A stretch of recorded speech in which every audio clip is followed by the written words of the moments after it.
A United Nations commission investigating the assassination of Lebanese Prime Minister Rafik Hariri 5 years ago is expected to announce its findings soon.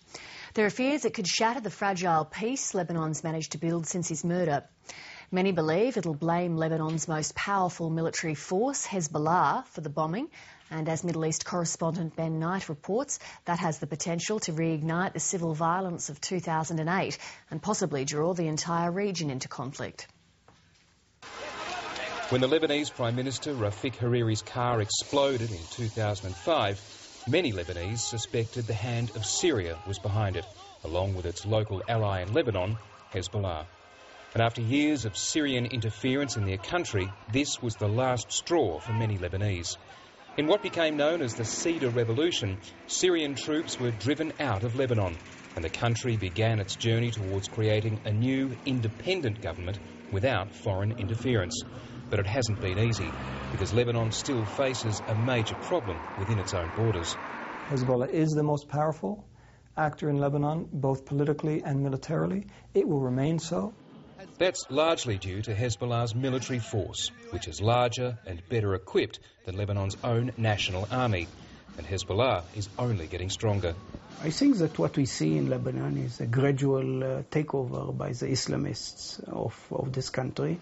For Israel, there was no better evidence than the shootout on the border this month between Israeli and Lebanese troops. Many were expecting trouble here, but they assumed it would be Hezbollah doing the shooting, not the Lebanese army. What we've seen recently is a growing presence or a growing influence of Hezbollah within the Lebanese army, which is another source of concern. And this is part of the growing influence of Iran in the region. Hezbollah was born during the Israeli invasion of Lebanon in 1982. It was inspired by the Ayatollah Khomeini and trained by Iran's Revolutionary Guards, and it became the voice of Lebanon's large but downtrodden Shiite population. 4 years ago, Hezbollah fought a war with Israel that neither side won, which was bad for Israel but only made Hezbollah more popular.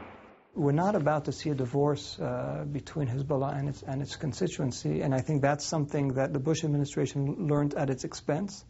It learned that you can't, and many Lebanese learned, you can't stabilize Lebanon by going after Hezbollah, and you can't reach an equilibrium in Lebanon at Hezbollah's expense.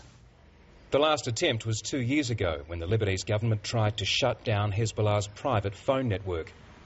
Hezbollah immediately and violently took over the streets of Beirut, while the Lebanese army looked on. When the shooting stopped, Hezbollah was even more powerful than it was before.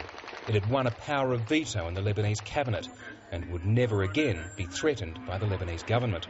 But 5 years after the death of Rafik Hariri, his assassination could once again be the catalyst for trouble. Lebanon's government is now headed by his son, Saad Hariri, who understandably wants to know who killed his father. But what if the United Nations tribunal looking into his death finds that Saad Hariri's coalition partner Hezbollah was behind his father's assassination? Hezbollah's leader, Hassan Nasrallah, has already predicted as much, but he's also said that he will defy the tribunal and therefore the Lebanese government. There's been a lot of turmoil surrounding the tribunal in recent weeks, but as of yet, no indication that it will spill over into violence or attract foreigners in that violence. But tension is so high that last month there was an unprecedented joint visit to Lebanon by the Syrian president and the Saudi king to urge calm.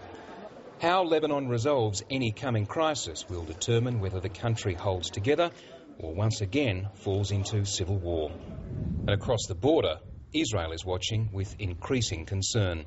It says Hezbollah has been rearming since the end of the 2006 war, with the help of Syria and Iran, turning border villages into weapons dumps, and with an estimated 40,000 rockets pointed south, putting every major Israeli city within range. For the past 2 years, Israel has held massive civilian defence drills built around rocket attacks from the north. In the past, Israel has dealt with such growing threats with preemptive military attacks. So why hasn't it done the same this time? I think the Israeli military, as well as the Israeli political elite, is much more concerned about potential public opinion repercussions in case of an Israeli use of force. There's no doubt that Israel's international standing has been affected by things like the war in Gaza, the alleged assassination in Dubai, and more recently, the deadly raid on the Turkish flotilla that was headed towards Gaza. And on the Israel-Lebanon border, that build-up of arms that's taking place does seem to be keeping the peace. But the question is, how long does that last?